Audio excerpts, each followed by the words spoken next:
Cristovisión, el canal de la Iglesia Católica en Colombia. Todos nuestros programas son aptos para toda la familia. Cristovisión presenta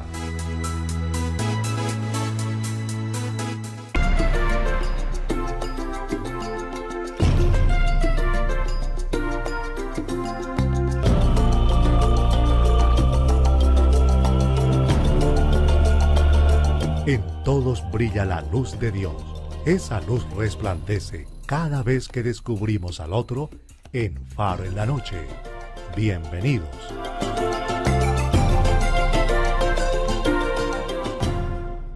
Bienvenidos, queridos cristovidentes, a este espacio Faro en la Noche. Este programa donde conocemos la realidad, la cotidianidad desde un punto de vista de iglesia, de la riqueza de la Iglesia Católica. Hoy nos acompaña una persona muy importante para tratar un tema novedoso acerca de la psicología, de esa rama de la ciencia que estudia el comportamiento del ser humano. Nos acompaña el doctor Tobias Holk. Doctor, muy buenos días. Buenos días, Erwin. Un gusto estar en el programa, un gusto estar en Bogotá, Colombia, primera vez que vengo, invitado por amigos y bueno, conversemos. Perfecto, doctor, muy bien. Muchas gracias por aceptar nuestra invitación. Y bueno, inicialmente conozcamos un poco de la vida del hombre Tobias Holk.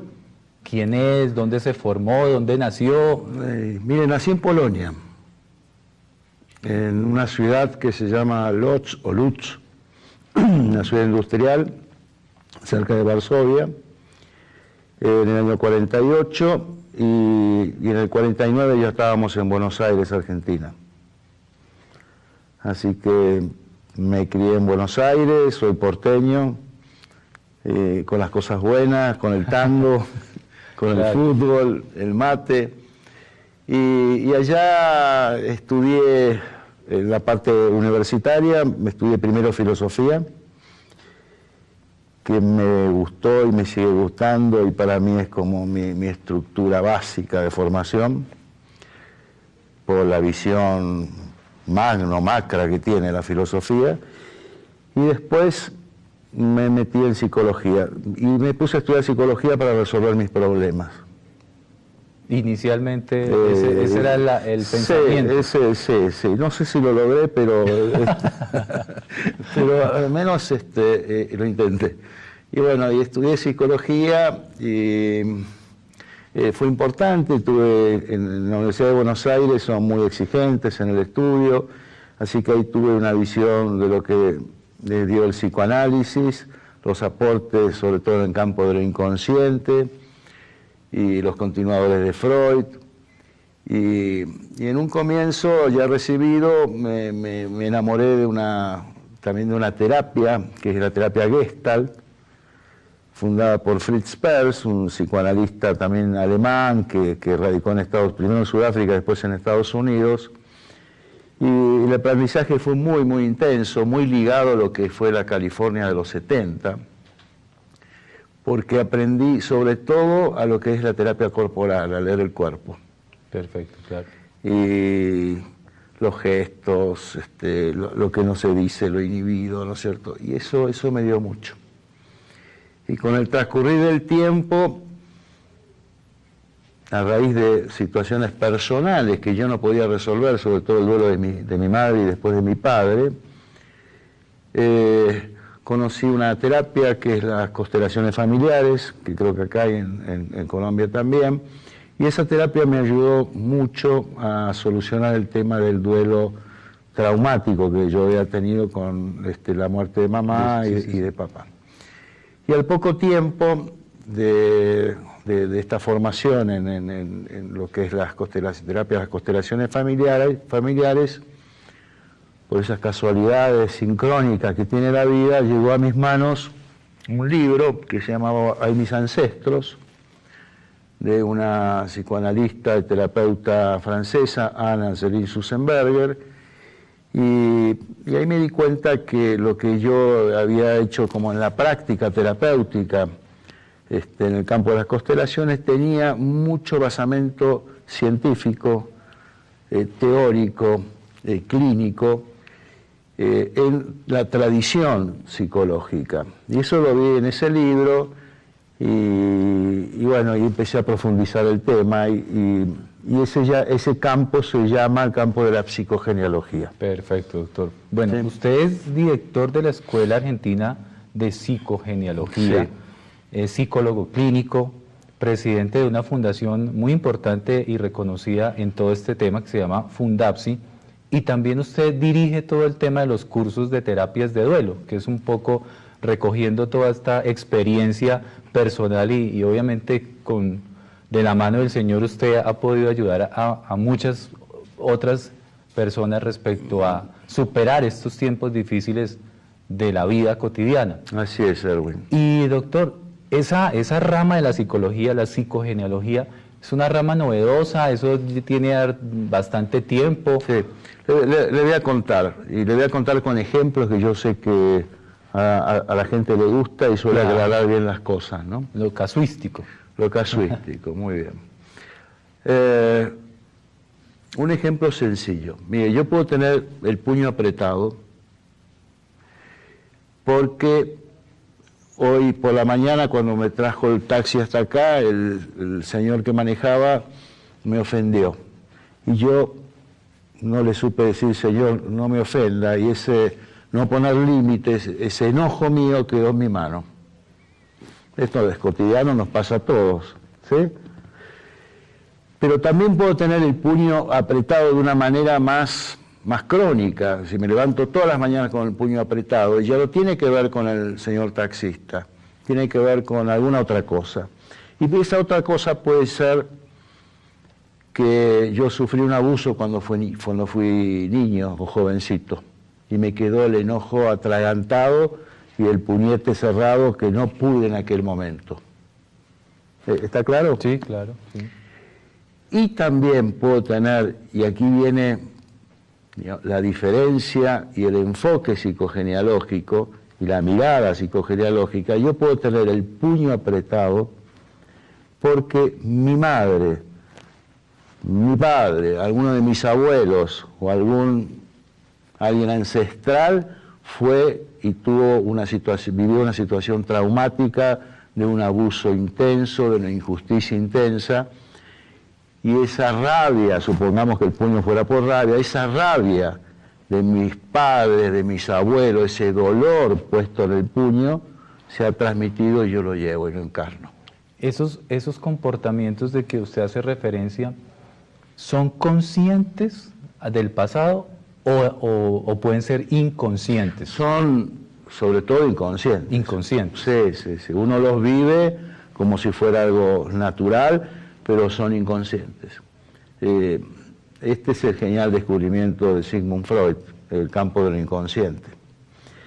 Y en el campo de la psicogenealogía, podríamos decir que lo que se subraya, lo que hace que algo se destaque, así como para Freud era el inconsciente, es la repetición.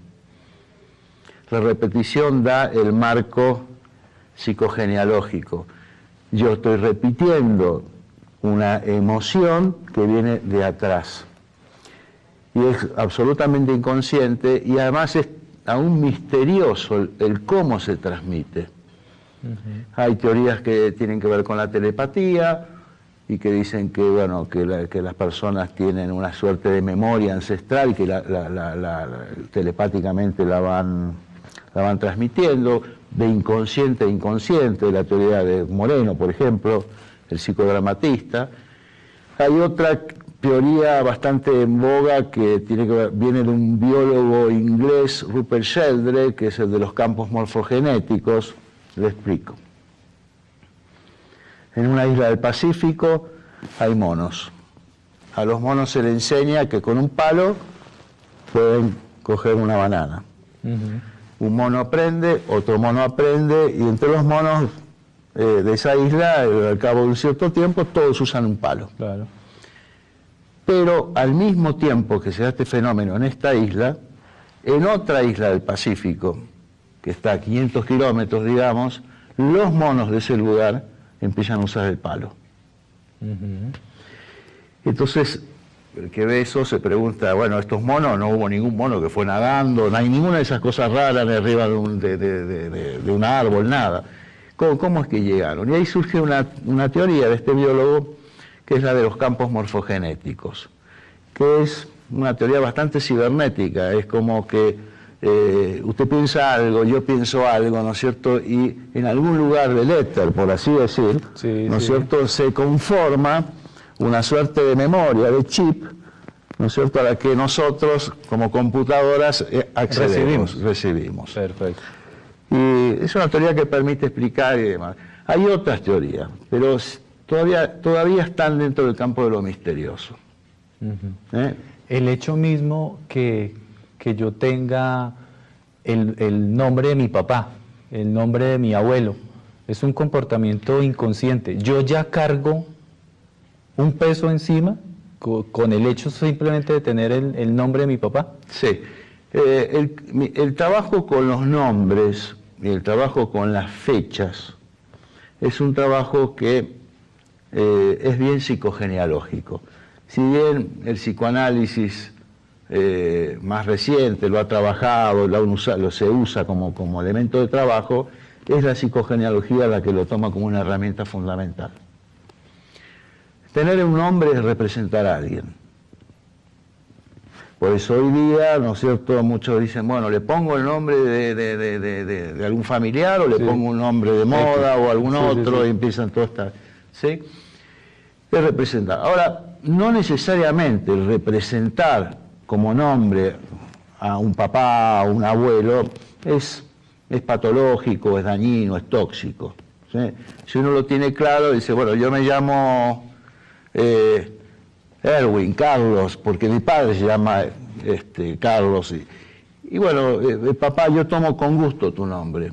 Y en ese nombre yo tomo tu habilidad, tu gusto por el fútbol, tu habilidad con los autos, lo que uno quiera. ¿Sí? Y dejo con vos, papá, esto que yo no me gusta. Con el nombre tuyo me viene también porque eras medio cabrón, ¿no es cierto? Y eso yo te lo dejo a vos. ¿Sí? Claro. Y uno se pone en paz con el nombre. Si el nombre no viene muy cargadito.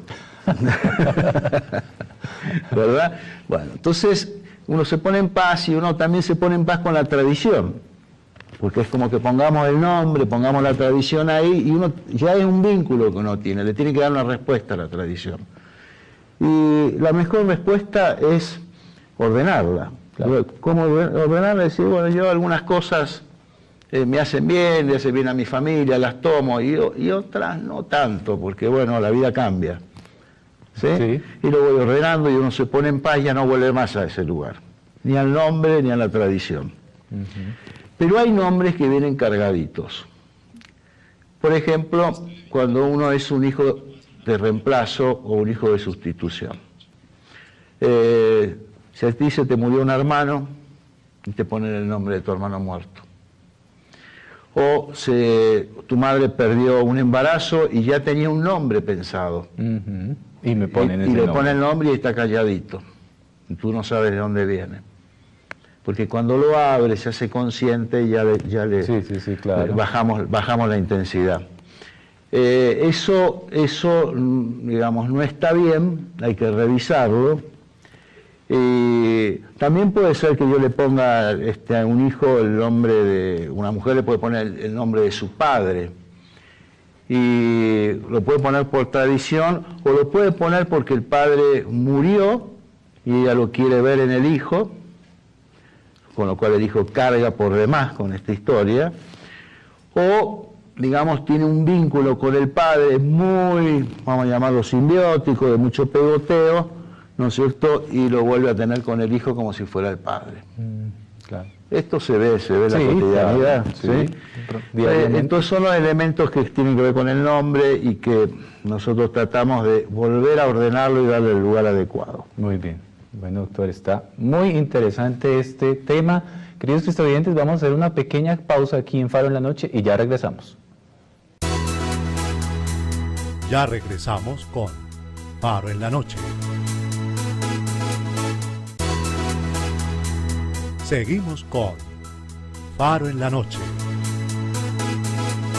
Regresamos a Faro en la Noche. Hoy nos acompaña el doctor Tobías Hall, quien nos está explicando acerca de esas nuevas formas de ver el comportamiento humano desde una perspectiva de la psicogenealogía.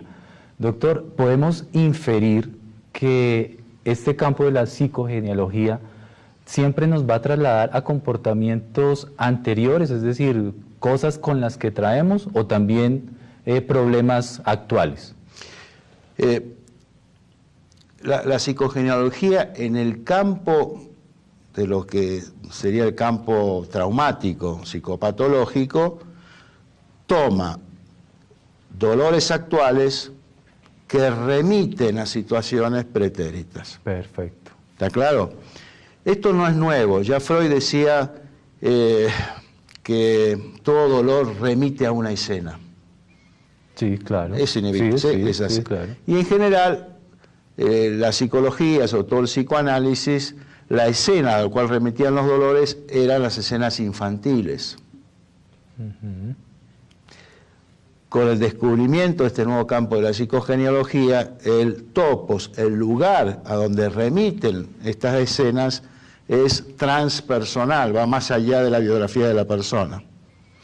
Ahora bien, no todo trauma es psicogenealógico. ¿No es cierto? Si alguien fue abusado a los 5 años, no necesariamente eso remite a una historia ancestral. Sí, claro. Puede remitir. Porque, por ejemplo, el caso de violadores de niños, uno descubre que hay repetición genealógica, ¿sí? Pero el niño que fue abusado le tocó, no necesariamente tiene que haber una historia. Quizás le está fundando una historia, pero es un hecho traumático que le pasó a los 5 o 7 años.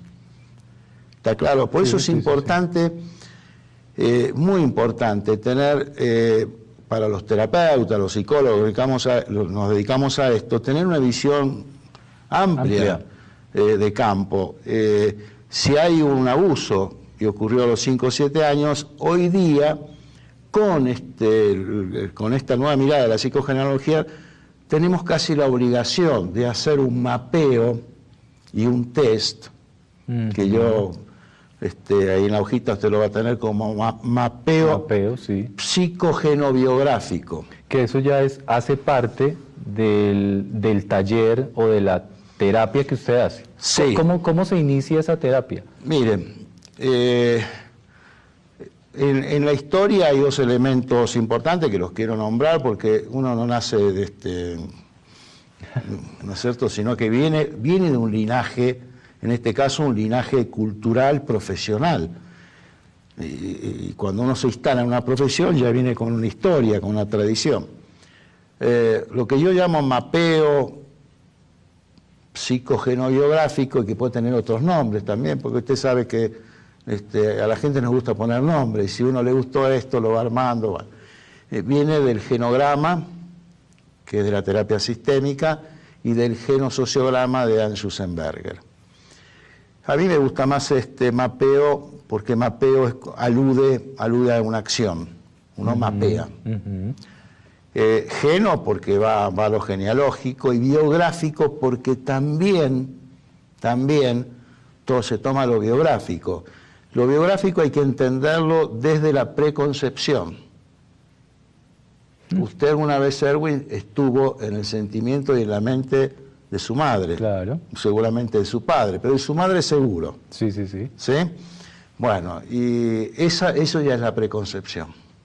Y eso incide. Claro, porque si no hubiese voluntad para haber tenido a esta criatura. Sí. Aún incluso en los casos donde uno nació, digamos, sin deseo, entre comillas, exacto, sí, igual sí. Hay una actitud, hay una preconcepción que sería esa, bueno, no hubo deseo y nació. Sí. ¿Está? Es decir, en el prenacimiento ya hay psiquis. Y este también es un elemento nuevo, no tan nuevo en la psicología, pero nuevo en la fuerza que está teniendo Arnoldo Raskowski en Buenos Aires, hablaba de psiquismo prefetal en su época, y está teniendo fuerza porque uno ve que, digamos, el programa materno lo que la madre quiere, sobre todo la madre, también lo del padre, el linaje paterno, pero lo que la madre desea del hijo, se empieza a plasmar de una manera concreta, empieza a tomar forma. Desde la idea anterior. Y entonces llegó el paciente con con un dolor actual. ¿Cuál es el más recurrente? Angustia, lo más recurrente es la angustia. Como decía Lacan, la angustia es real. La gente viene con angustia, viene con miedo. La angustia es lo real. El cómo consulta en torno a la angustia puede cambiar. Es diverso. Es diverso. ¿Sí? Pero la angustia, entonces, uno trata de establecer una empatía, le pregunta a la persona, logramos como poder comunicarnos de consciente a consciente, de inconsciente a inconsciente, y comenzamos a mapearlo. Mapearlo es una acción terapéutica que la realizamos en una pizarra, un rotaprint. ¿A través de un test? No, es simplemente un marcador, y yo le pregunto a Erwin, ¿no es cierto?, fecha de nacimiento, y dibujo cuántos hermanos tiene, su madre, su padre, si hubo otros hijos no nacidos, sea abortados, sea con abortos espontáneos, o sea niños fallecidos, cómo fue el vínculo entre los padres, si hubo amor entre los padres, porque cuando en los padres no hay suficiente amor, el amor queda como una deuda para los hijos. Claro, increíble, ¿no? Claro, sí es. Es decir, el tema del amor pasa a ser un tema importante en la genealogía, porque el amor cascoteado, como le digo yo, tiene virulencia genealógica, ¿no? Y es muy importante entenderlo. Y bueno, ahí vamos armando, entonces está el linaje materno, los abuelos, los tíos, ¿no es cierto?, el linaje paterno, y avanzamos lo más que podemos, lo más que la memoria dé. A veces convocamos a otros miembros de la familia, que es buenísimo trabajarlo en familia, porque la memoria se abre, los nexos se empiezan empiezan a generarse nexos que interconectan una cosa con la otra. Trabajamos lo de los nombres, las fechas. Quería decir algo de las fechas que es muy importante. Es uno de los caminos de la psicogenealogía o de la terapia más general.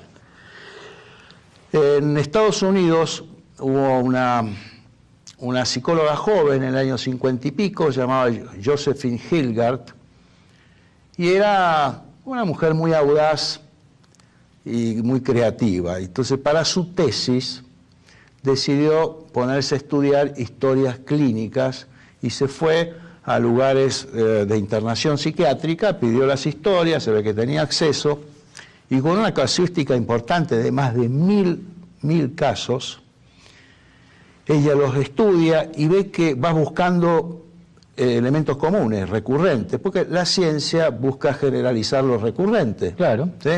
Entonces entra a buscar y dice, a ver qué hay de común, qué hay de común. Y descubre que la fecha donde los internados hacían su brote psicótico coincidían en fecha con elementos traumáticos de la historia familiar. En un porcentaje muy alto. O sea, el mismo lapso de tiempo entre el abuso y Supongamos que, a ver, le voy a dar un ejemplo. Usted tiene un hijo que tiene 7 años y usted a los 7 años fue abusado. Su hijo a los 7 años empieza con temblores, con ataques de pánico. ¿Está claro? Bueno, o en el caso de un psicótico, un brote psicótico porque el padre un abuelo mató a un hijo. Y esa fecha se empieza a transmitir y rebota entre las generaciones. Y a eso esa mujer lo llamó síndrome del aniversario o reacción aniversario. Y entonces es impresionante cuando uno hace ese mapeo la cantidad de veces donde aparece este fenómeno. Claro. Yo recuerdo una vez con un médico clínico importante de Buenos Aires que me vino a ver por una hija, que yo hicimos esto y aparecieron fenómenos de reacción aniversario, y él me decía, un hombre mayor ya, retirado de la profesión, me decía, Tobías, no se imagina la cantidad de casos que yo he visto así, y no tenía el nombre para ponerle, y entonces suponía que era genético. Sí, claro. Y claro, que no existía el concepto de lo genealógico. Entonces, la genética existe, por supuesto, pero ahora va a empezar a existir lo genealógico ya. ¿Sí? O empieza a existir porque esto le da otra dimensión. Le da otra dimensión, podemos ver el problema más de cerca y lo podemos solucionar. Si no, cuando decimos genético, y bueno, hay que ir al ADN, es otro campo. Claro. ¿Está claro? Sí. Entonces, reacción aniversario, síndrome de aniversario, trabajo con las fechas. ¿Sí? Generalmente en las fechas importantes, un tiempito antes aparece algo que se llama como periodo prefecha. ¿Sí? Uno ya va entrando en clima y demás. Y lo más llamativo,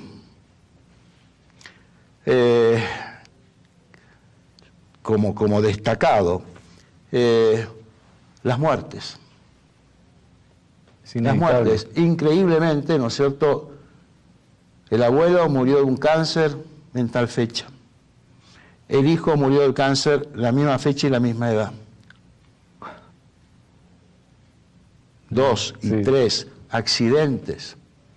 Accidentes. Yo me acuerdo, una mujer me vino a ver, había perdido al marido con 4 hijos y estaba embarazada del 5º. Y entramos, lo mapeamos y demás, y el marido se murió en un accidente de auto, él iba manejando y se pegó con un árbol, ¿no es cierto?, el mismo día, el mismo mes y a la misma edad que murió su papá, de un accidente de auto, digamos, no manejaba el padre, murió en un accidente, lo repite el hijo.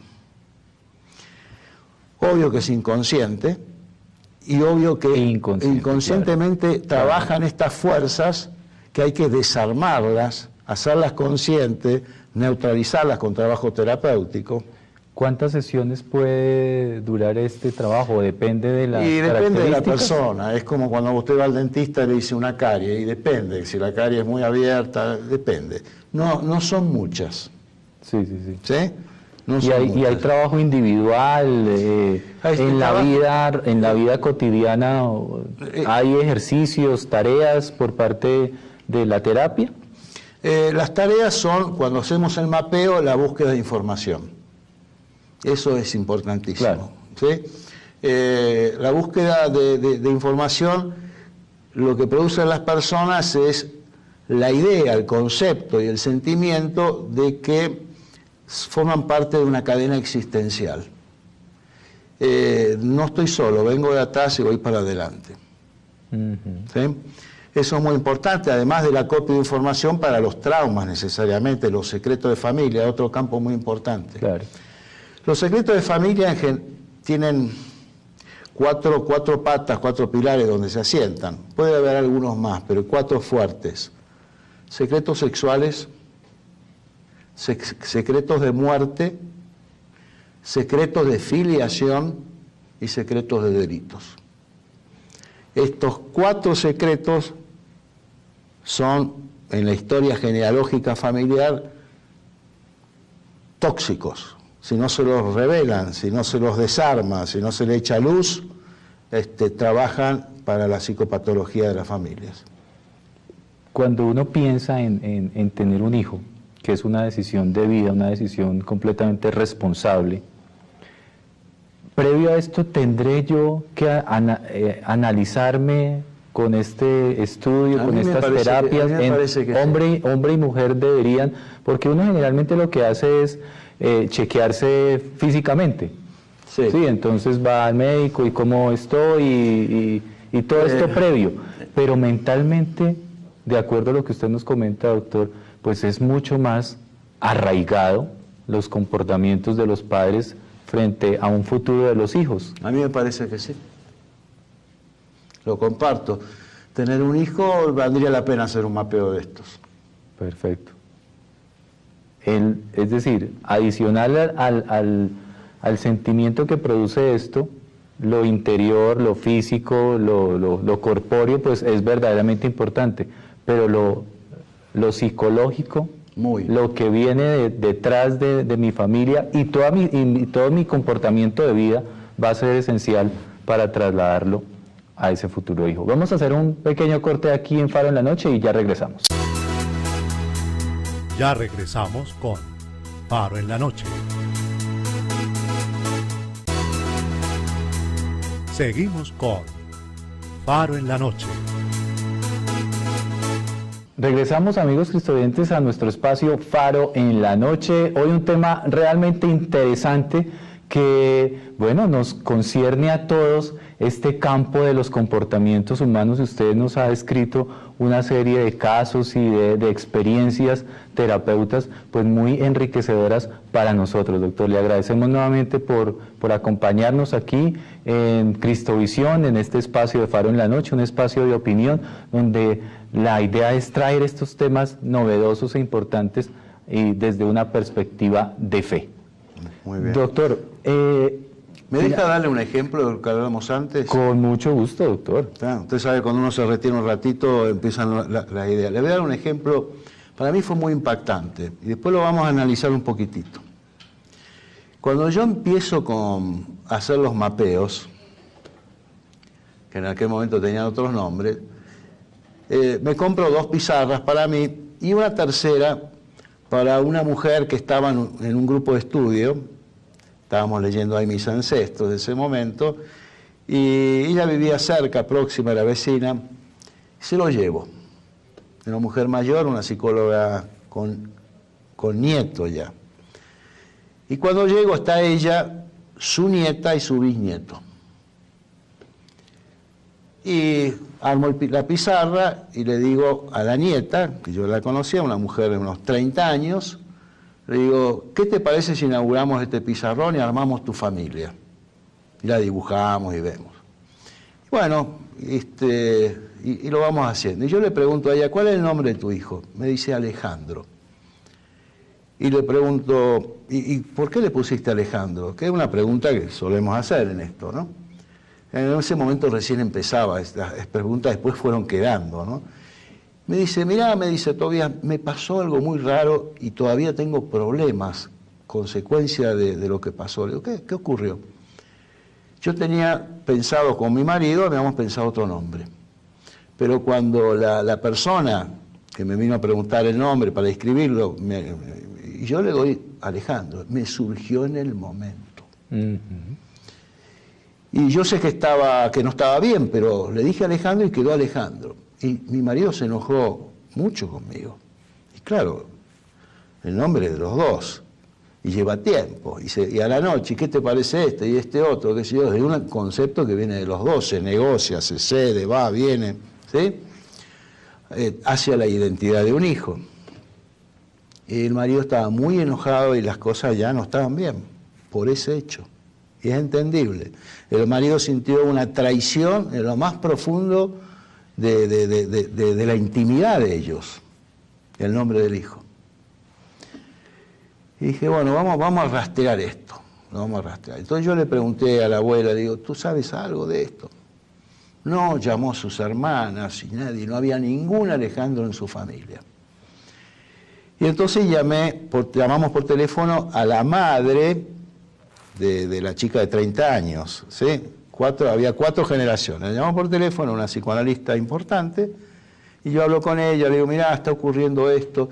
Me dice, deja que le pregunte al padre de mi hija. Estaban separados, el padre estaba viviendo en otro lugar, y dice, sí, déjame que le pregunte. Bueno, y quedó ahí. Me llaman a la tardecita. Tobias, vení por favor, que va a ir a una reunión familiar. Y fui a la reunión familiar. Y apareció un secreto que da cuenta de este nombre. El padre de la chica de 30 años que le pone el nombre tenía una tía abuela fallecida en un campo de concentración que se llamaba Ana, con un hijito que tenía 6 años, se lo habían llevado los dos, que se llamaba Alejandro. La madre que pone el nombre Alejandro no sabía esta historia. Ahí como un flash le vino y lo pone.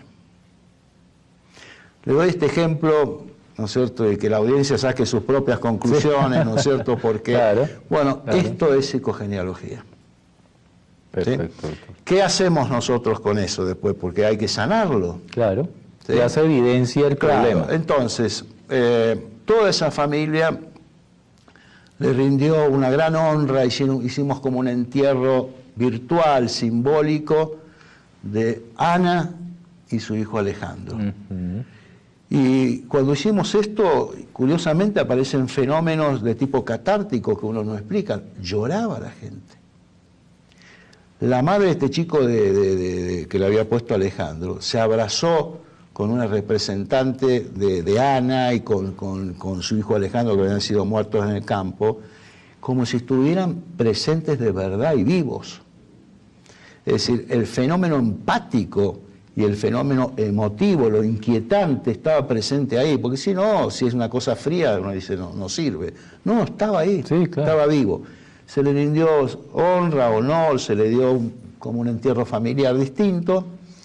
Y el chiquito, hicimos un trabajo con el chiquito también. El chiquito reconoció a este pariente pregénito, ¿no es cierto?, a este ancestro, hubo un encuentro, le dijo, yo llevo tu nombre, ¿no es cierto?, y lo voy a llevar a mi manera, ¿no es cierto?, pero siempre voy a tener un cariño especial por vos, que te truncaron la vida a esa edad. ¿Sí? Y se abrazó con un almohadón, ¿no es cierto?, como si fuera el chiquito, este pregénito, sí, sí. Y se calmó todo, se calmó el sistema y se ordenó. Bueno, muy bien, doctor. Le doy un ejemplo, le doy real. Real, otro de la casuística. Me viene a ver una mujer en la época que yo empecé a bailar tango, entonces era amiga. Me dice, bueno, yo sé que vos estás en esto ahora y te quiero contar algo. Dice, las mujeres de mi familia echan a los varones cuando los hijos empiezan la pubertad. Digo, ¿cómo es eso? Sí, dice, yo tengo una hija que está bien casada con un tipo que es... buen tipo, que no había nada con qué darle, divertido, trabajado, tenía todo bien. Pero lo quiere echar, dice, y no es la única. Y entonces me muestra, mapeamos y hay un montón de familias de mujeres que habían hecho eso. Y le digo, ¿tenía alguna explicación? Me dice, no, la verdad que ninguna. Y le digo, bueno, vení con tu mamá. Y vino con la mamá que tenía 87 años. Una señora todavía estaba despierta. Y yo le pedí ayuda. Le digo, mire señora, está ocurriendo esto en la familia. ¿Usted sabe qué pasó? Y ahí se quedó pensando. Silencio, pensó. Y me dice, sí, yo sé qué pasó. Y la historia fue así.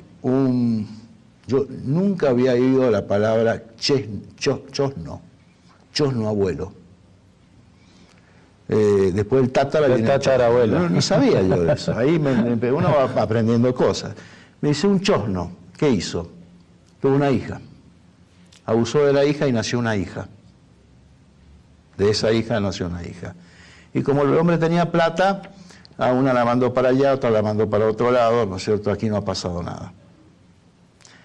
Las mujeres descendientes de ese linaje, cuando sus hijas llegan a la pubertad, cuando puede haber amenaza de incesto, ¿no? Echan a los maridos. Bueno, doctor. Se ríe, pero tiene lógica. Sí, claro. Tiene lógica. Sí, claro. Tiene lógica. Mire, otra. Esto lo aprendí en un hogar de niños, hicimos un taller, una vuelta, y hay un joven que dirige casas de mujeres golpeadas en una determinada ciudad. Las mujeres golpeadas tienen 2 o 3 casas, ¿no es cierto?, donde pueden ir a vivir mientras se hacen los trámites, sí. Todas las denuncias. Y este hombre, uno lo veía, un abogado, y estaba vestido con borceguíes, vestía de militar. Y además era muy audaz, muy corajudo, y cuando un hombre le estaba pegando y había el cuchillo, él se metía, igual le sacaba el cuchillo, este tipo de acciones tenía. Y le digo, bueno, y me dice, yo quiero hacer mi mapeo. Y hacemos el mapeo, y resulta que aparece lo siguiente. Él me dice, la mitad de mi familia somos defensores de mujeres abusadas y golpeadas. La otra mitad son violadores. Chuta, ¿qué es esto? Y la historia viene de acá. Una ancestra había sido una india y era una época donde los indios hacían malones contra los pueblos y los pueblos se defendían con fortines y ese tipo de cuestiones. De un fortín militar, habían raptado una india y la tenían para el servicio de los soldados. Sí. Y nacía un hijo, nacía otro hijo. De esa descendencia, la mitad abusan y los otros son defensores. ¿Sí? Sí. Les doy, porque los ejemplos ayudan mucho, aclaran, ¿sí? Sí, señor. Y otro ejemplo, veo que les gusta. Yo veo la cara también de los chicos, ¿no? Este pasó en París, ¿sí? Estábamos haciendo un taller y una mujer obesa, mal vestida, levanta la mano y dice, yo quiero trabajar. Y yo la miro, bueno, me dice, yo soy la condesa de... Y suelta un nombre, y la verdad que no parecía ninguna condesa. ¿Sí? En general son más estilizadas, se visten elegantes, nada que ver, era una señora de feria. No hay que serla, sino parecerla. Sí, era de feria, ¿sí? Sin descalificar a la gente de feria, pero no era condesa. Y estaba la mujer que me había llevado ahí, ¿no es cierto? Y me dice, sí, es. Y esto es lo que tiene de bueno, porque estas historias de vida son atrapantes, son como leer un libro, ¿no? Y a veces más. Y dije, bueno, acá hay una historia. ¿Sí? Y ella cuenta la historia. A los 33 estaba casada con un noble de su pertenencia social, y era una mujer no obesa, 4 hijos, y a los 33 años decide separarse sin ningún motivo real. Y se separa. Y ahí empieza a engordar y se dedica a la cocina. Hace repostería para los restaurantes y demás. ¿Sí? Sí. Vivía en una casa súper y se va a un departamentico, como dicen acá, más pequeño. Y bueno, vamos, ¿cómo se explica esto? Vamos a la historia. La historia es la siguiente. Una tatarabuela de ella fue Miss Haití, acá cerca, sí. a los 17 años. La conoce un francés que tenía colonia y tierras, se enamoran y el francés le dice, te llevo a París. A mí no me va a ser fácil porque vos no perteneces a mi mundo, pero yo te llevo igual, vos te vas a tener que aprender a comer como corresponde, hablar el francés, tocar el piano, esas cosas, ¿sí? Pero yo te pido que tu familia no puede ir para allá, ¿sí? Tienen que quedar acá. Y vos ibas a poder venir una vez por año a visitarlos. Y bueno, hicieron un compacto, un contrato, sí. Y eso ocurrió. Cuando eso ocurre, y la hija esta chica se casa, su madre tenía 33 años. La misma edad. Y era gorda y cocinera. Bueno, muy interesante, doctor. ¿Se entiende el fenómeno? Sí, claro. Bueno, increíble. Muy bien, así doctor. que también la nobleza tiene estas cosas. Claro.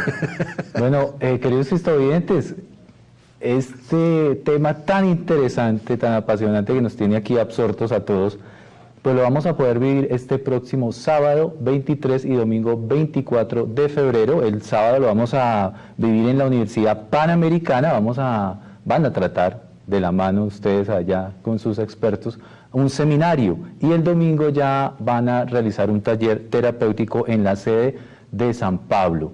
¿Cómo va a ser esto, doctor, el sábado y el domingo? ¿Cómo pueden nuestros cristovidentes asistir a estos eventos? Se tienen que poner en comunicación. Yo mucho no conozco del tema, ¿sí? Pero con auspiciado por la Sociedad San Pablo y por la Escuela Latinoamericana de Psicogenealogía. Sí. San Pablo, amigos de la casa. Lo van a poner en letritas en la televisión. Perfecto, doctor. ¿Sí? Y bueno, ¿qué temas van a tratar? ¿Específicos o generales? No, generales, casos, ¿sí? Abiertos. Sí. Abiertos. Sí. Lo que uno sabe, lo sabe, y bueno, y se va jugando en el campo la experiencia clínica. Perfecto. Y a futuro, si eventualmente surge una persona que necesita este servicio... La tiene acá a una experta buenísima, de primerísimo nivel, no saben, o sí saben lo que tienen los colombianos, que se llama Gloria Sierra Uribe. Perfecto. Próximo sábado 23 y domingo 24, el sábado en la Universidad Panamericana, el domingo en la sede de San Pablo, pues estará el doctor Tobías Hall también analizando un poco acerca de todos estos temas tan interesantes respecto de ese comportamiento humano y bueno, y qué incidencia tienen esos hechos del pasado en nuestro comportamiento actual. Doctor, le agradecemos mucho, no, gracias, que el Señor lo bendiga. Muy lindo la empatía, el contacto y la Muchas jugada gracias. Personal también. Muchas gracias, doctor. Le agradecemos mucho a usted, le agradecemos mucho a la Sociedad San Pablo que nos lo trajo. Esto es una diosidencia, hablando dentro de los términos qué lindo, que estamos qué lindo hablando. término. Y bueno, y le deseamos todas las bendiciones para que este fin de semana pues pueda de la mano conocer esos casos y que la gente también conozca y pueda resolver esos problemas a la luz de la ciencia y a la luz del Evangelio. A ustedes, queridos cristovidentes, muchas gracias por estar aquí en Faro en la Noche y gracias por el ver el mundo con los ojos de Jesús.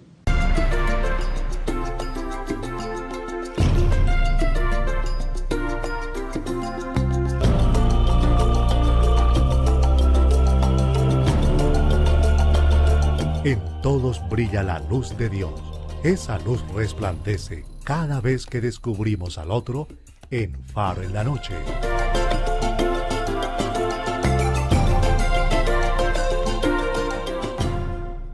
Vivido, ¿no es cierto? Y eso me dio mucho. Y con el transcurrir del tiempo, a raíz de situaciones personales que yo no podía resolver, sobre todo el duelo de mi madre y después de mi padre,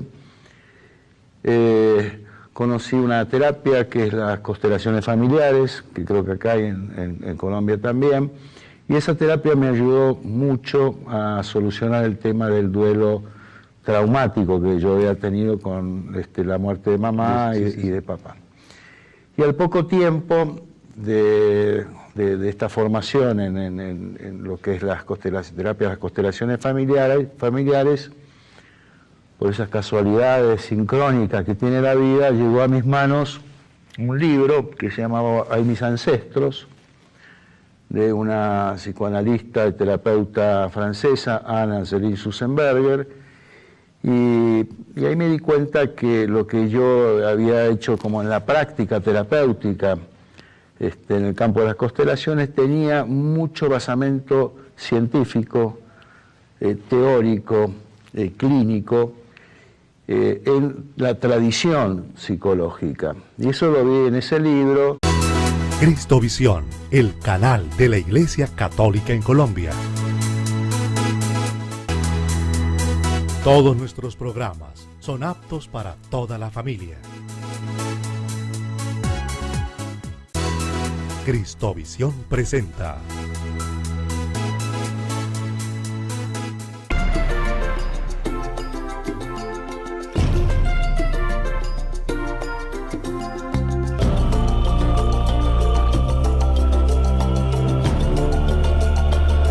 En todos brilla la luz de Dios. Esa luz resplandece cada vez que descubrimos al otro en Faro en la Noche. Bienvenidos.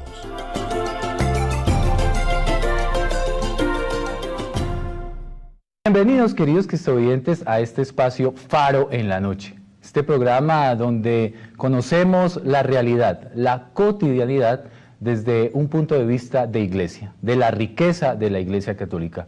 Hoy nos acompaña una persona muy importante para tratar un tema novedoso acerca de la psicología, de esa rama de la ciencia que estudia el comportamiento del... Y bueno, y empecé a profundizar el tema y ese campo se llama el campo de la psicogenealogía. Perfecto, doctor. Bueno, Sí. usted es director de la Escuela Argentina de Psicogenealogía, Sí. es psicólogo clínico, presidente de una fundación muy importante y reconocida en todo este tema que se llama Fundapsi, y también usted dirige todo el tema de los cursos de terapias de duelo, que es un poco recogiendo toda esta experiencia personal y obviamente de la mano del Señor usted ha podido ayudar a muchas otras personas respecto a superar estos tiempos difíciles de la vida cotidiana. Así es, Erwin. Y doctor, esa rama de la psicología, la psicogenealogía, es una rama novedosa, eso tiene bastante tiempo. Sí, le voy a contar, y le voy a contar con ejemplos que yo sé que a la gente le gusta y suele aclarar bien las cosas, ¿no? Lo casuístico. Lo casuístico, muy bien. Un ejemplo sencillo. Mire, yo puedo tener el puño apretado porque hoy por la mañana cuando me trajo el taxi hasta acá... El ser humano. Nos acompaña el doctor Tobias Holk. Doctor, muy buenos días. Buenos días, Erwin. Un gusto estar en el programa. Un gusto estar en Bogotá, Colombia, primera vez que vengo, invitado por amigos. Y bueno, conversemos. Perfecto, doctor, muy bien. Muchas gracias por aceptar nuestra invitación. Y bueno, inicialmente conozcamos un poco de la vida del hombre Tobias Holk. ¿Quién es? ¿Dónde se formó? ¿Dónde nació? Mire, nací en Polonia, en una ciudad que se llama Lodz o Lutz, una ciudad industrial cerca de Varsovia, en el año 48 y en el 49 ya estábamos en Buenos Aires, Argentina. Así que me crié en Buenos Aires, soy porteño, con las cosas buenas, con el tango, con el fútbol, el mate, y allá estudié en la parte universitaria, me estudié primero filosofía, que me gustó y me sigue gustando y para mí es como mi estructura básica de formación, por la visión macra que tiene la filosofía, y después me metí en psicología y me puse a estudiar psicología para resolver mis problemas. Inicialmente ese era el pensamiento. Sí, no sé si lo logré, pero pero al menos lo intenté. Y bueno, y estudié psicología y fue importante, en la Universidad de Buenos Aires son muy exigentes en el estudio, así que ahí tuve una visión de lo que le dio el psicoanálisis, los aportes sobre todo en el campo de lo inconsciente, y los continuadores de Freud, y en un comienzo ya recibido me enamoré también de una terapia, que es la terapia Gestalt, fundada por Fritz Perls, un psicoanalista también alemán que radicó primero en Sudáfrica, después en Estados Unidos, y el aprendizaje fue muy, muy intenso, muy ligado a lo que fue la California de los 70, porque aprendí sobre todo a lo que es la terapia corporal, a leer el cuerpo. Perfecto, claro. Y los gestos, lo que no se dice, lo